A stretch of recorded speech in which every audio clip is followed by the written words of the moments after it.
The Niners now have to go to Seattle. And after beating the Patriots like this, you're thinking like, well, why can't they beat Seattle? Why can't they beat the freaking Seahawks? Like the Patriots almost beat them. The Seahawks have no defense. The Niners just scored 33 points on the road. They're clearly way better on the road than they are at home because, I don't know, they missed the fans at Levi Stadium or whatever. Why can't they win next week at Seattle? Pump the brakes. I think we need to be realistic about where the Niners are. They're 4-3. They've won 2 in a row. They're definitely in the mix to make the playoffs. I think we all expect them to make the playoffs. But that doesn't mean they're going to beat the Seahawks next week. And if they lose to the Seahawks next week, that doesn't mean they're pretenders. This was a must-win game specifically because next week's game is so difficult. I call it a scheduled loss. Doesn't mean they'll lose. It just means it's unfair in a lot of ways. It's a second consecutive road game after traveling cross-country. And anyone who's ever been to New England knows that's like more than cross-country. Cross-country is SFO to New York. SFO to Boston's like an extra hour. And then the way back is awful. It's like a 6.5-hour flight back or more. It's tough. You're tired the whole week. You're jet lagged. Then you go up to Seattle and play an even better team, and you have to fly again. Remember what the Vikings looked like when they played the Niners in the playoffs? That's what could happen. The second consecutive playoff game, the second consecutive trip, you're exhausted. And you just don't have the same oomph that you had in the first game. I'm not saying I'm picking the Seahawks to win. What I'm saying is, as a fan, you need to be mentally prepared for the Niners to lose next week and not lose it. If the Niners struggle and give up 35 next week, don't fire Robert Saleh, okay? Don't. They could probably get a lose next week. They could win. They're a hell of a team, but it's called a scheduled loss. If they lose, don't write them off. They'll still be 4-4. They'll have the Packers coming in to a home game the week after that. They can win that. All of a sudden, you're looking at the schedule and be like, man, they might go 11-5. They might go 12-4. But this one coming up might be the toughest game left on the schedule just because it comes right after this game.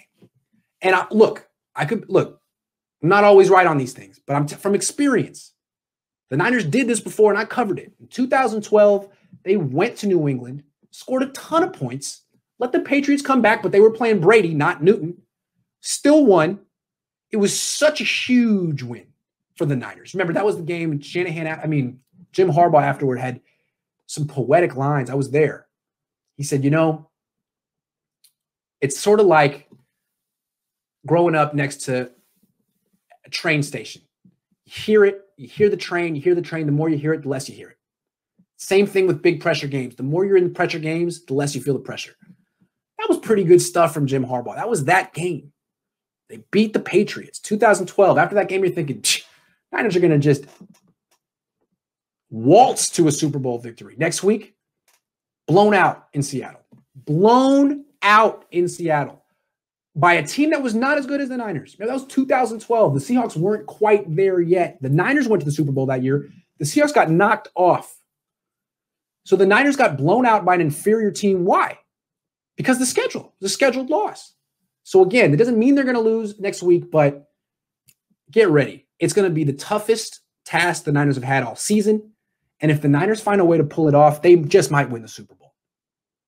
If the Niners find a way to beat the Seahawks next week, they just might win the Super Bowl, even though they should have signed Tom Brady this offseason. I'm never going to let them forget that. I still can't get over the fact that they let Tom Brady go. Tom Brady was like, hey, I would love to play for your team. The Niners were like, Tom Brady? I don't know. Yeah, sorry, Tom. I don't know. Yeah, sorry. Yeah, no. I don't know where I was going with that. But really, no. They should be Super Bowl favorites, or at least favorites to come out of the NFC if they can win this game next week. If they beat the Seahawks and the only test left really is like New Orleans, really basically Tampa. That's another thing I was right about. Hold on. Can I just toot my own horn for the last 2 minutes, and then before I go? All offseason, I was throwing hot take after hot take and trying to get you guys into my YouTube channel and my new SI Sports Illustrated website. And I kept saying, What was I talking about? What was I talking about? Oh, yeah, that Tampa Bay was the team to beat in the NFC. I keep losing my train of thought. I kept saying, look, guys, I know the Niners are good. Tampa Bay is the team to beat in the NFC. And you guys are like, how can you say that? They haven't even played a game yet. How you haven't even played a game yet? I know. You have to look forward, not back. You don't just look at last year's standings and be like, well, yeah, that's what's going to be this year. No, you have to project. That's what I did. They got Tom Brady, the greatest quarterback of all time, or at least his era, and Rob Gronkowski. Added that to a team that already had a top-flight defense. What were you expecting? Come on, guys. You should have seen that coming. Are the Bucks better than the Niners? Yeah, because they have Tom Brady. Niners could have had Tom Brady. If the Niners had Tom Brady, they'd be better than the Bucks. But again, if the Niners beat the Seahawks next week, it's really down to Tampa and the Niners. So this season just got really interesting. Like at 5 o'clock today, no, maybe not 5, more like 10:30 this morning, we're thinking, they lose this game, they might be selling off players. I was talking in my pregamer. It's like, hey guys, word on the street is if they lose this game, they're going to trade Tart. Well, they ain't trading Tart. Tart's staying. Jaquaski, you're staying. How's it feel? Feel good? This was a momentous game. It was huge. They could have been dead, and now they're as alive as any team in the NFC. That's cool. Wouldn't it be cool if the NFC Championship game was Jimmy Garoppolo versus Tom Brady? That would be cool. I think it might happen. I'd rather see that than Jimmy Garoppolo versus Aaron Rodgers again. Forget Aaron Rodgers. Guy's overrated. He's no Jimmy. He's no Jimmy Garoppolo. I gave him a C+ today. Is that harsh? I don't think so, man. I don't think so. When you're the starting quarterback, when you're the franchise quarterback for the 49ers, the bar is high. When you make $27 million a year, the bar is high. And I'm not going to give you an A for throwing a bunch of screens and shovel passes. Sorry, I'm not. C+. You won. Good job. More good than bad, but do better. Step it up. Okay. I think it's time for me to go eat dinner. Vieri864 said C-. Yeah, man. Yeah, man. Yeah, man. He's got to be the most unimpressive 24-7 quarterback of all time. Like, when I watch Jimmy Garoppolo, I think I see Mark Bulger. That's what I see. Do you guys remember Mark Bulger? He was cool. Like, he started off his career with the Rams like 18-4, I think. He was great. He took over for Kurt Warner, who was kind of falling apart, and he needed like 4 or 5 years to get himself together. So they brought in Mark Bulger, and he was like, man, this guy's even better.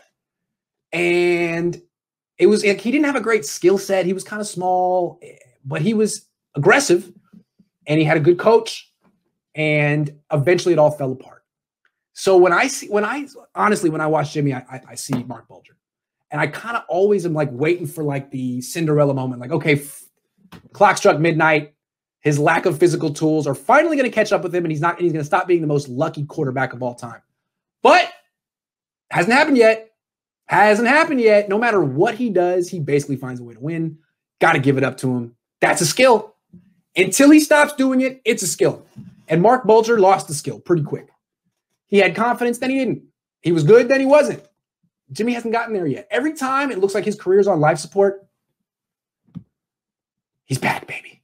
He's back with help from Kyle Shanahan. Big time. I'm thinking Jimmy Garoppolo should donate half of his game check today to Kyle. Slide it to him under the table. Hey, Kyle, make that noise too with the little wink. Thanks. All right, guys, I'm going to go eat dinner, have a glass of Pinot, and toast to myself. Because I don't root for the 49ers. I root for myself, and I continue to do a great job, which is humbling. It's a very humbling experience to be this good and handsome and smart. So